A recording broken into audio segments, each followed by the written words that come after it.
నమస్తే welcome to IDTV Hyderabad జిందాబాద్ నేను మీ శ్రావణి కాచిగూడ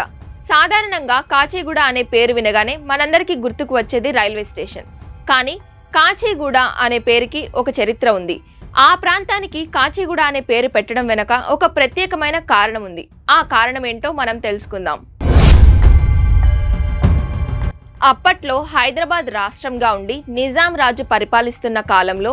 కాంచి సామాజిక వర్గానికి సంబంధించిన వారు భారీ సంఖ్యలో కాచిగూడ ప్రాంతంలో నివసిస్తూ ఉండేవారు ఉత్తరప్రదేశ్ మధ్యప్రదేశ్ రాజస్థాన్ నుంచి వలస వచ్చిన కాంచి సామాజిక వర్గానికి సంబంధించిన వారు కాచిగూడ ప్రాంతంలో నివసిస్తూ వ్యవసాయం చేస్తూ కూరగాయలు పండిస్తూ అదే ప్రాంతంలో స్థిరపడ్డారు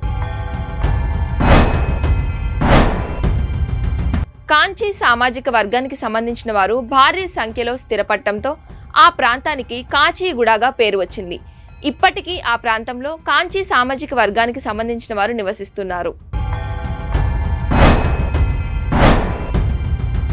కాచిగూడ అనే ప్రాంతానికి ఆ పేరు రావడం వెనుక కాంచి సామాజిక వర్గం కారణమైతే కాచిగూడ రైల్వే స్టేషన్ యొక్క చరిత్ర ఏంటి ఆ రైల్వే స్టేషన్ ని ఎవరు కట్టించారు ఎందుకు కట్టించారు ఎప్పుడు కట్టించారు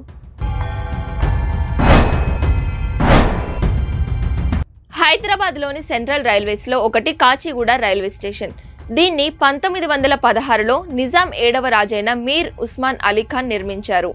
బ్రిటిష్ కాలంలో హైదరాబాద్ రాష్ట్రంలో అధికారంలో ఉన్న నిజాం రాజు బ్రిటిషర్స్ తో సంబంధం లేకుండా వేరే రాష్ట్రాలతో సంబంధాలను కొనసాగించేందుకు సొంతంగా రైల్వే లైన్లను నిర్మించడం జరిగింది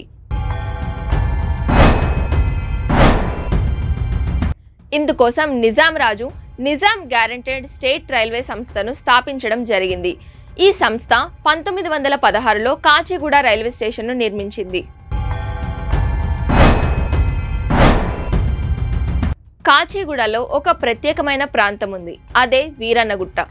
వీరన్నగుట్ట మీద స్వయంభుగా వెలిసిన ఆంజనేయ స్వామి వీరభద్ర స్వామి అదే విధంగా శ్యామ్ బాబా ఆలయం ఉన్నాయి ప్రస్తుతం మనం కాచిగూడలోని పురాతనమైన ఎంతో విశిష్టత కలిగిన శ్యామ్ బాబా ఆలయం వద్ద ఉన్నాం శ్యామ్ బాబా ఆలయం యొక్క చరిత్ర గురించి శ్యామ్ బాబా అనే పేరు వెనుక ఉన్న కథ గురించి ఆలయ ప్రధాన అర్చకులను అడిగి తెలుసుకుందాం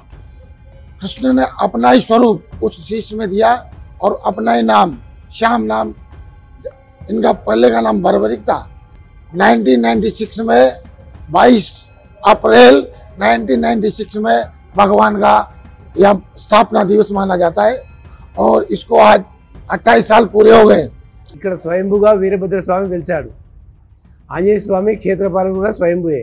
కానీ వీరభద్ర స్వామి ఉండటం వల్ల ఈ ప్రాంతానికంతా వీరన్నగుట్టగా పేరు వచ్చింది 200 సంవత్సరాల క్రితం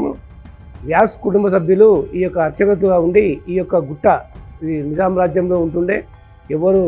జనసంచారం లేకుంటుండే ఆ సమయంలో వ్యాస్ కుటుంబ సభ్యులు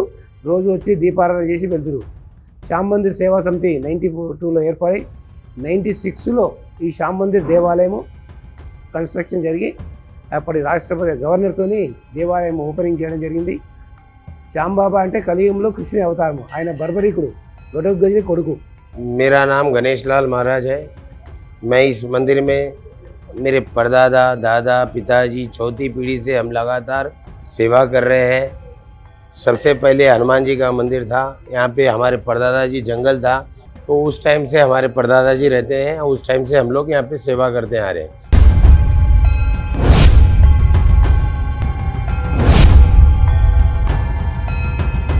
మరుగున పడిపోతున్న మన చరిత్రను వెలుగులోకి తీసుకొని వచ్చే మా ప్రయత్నంలో మరిన్ని చరిత్రాత్మక ప్రదేశాల గురించి తెలుసుకునేందుకు చూస్తూనే ఉండండి ఐడిటీవీ హైదరాబాద్ జిందాబాద్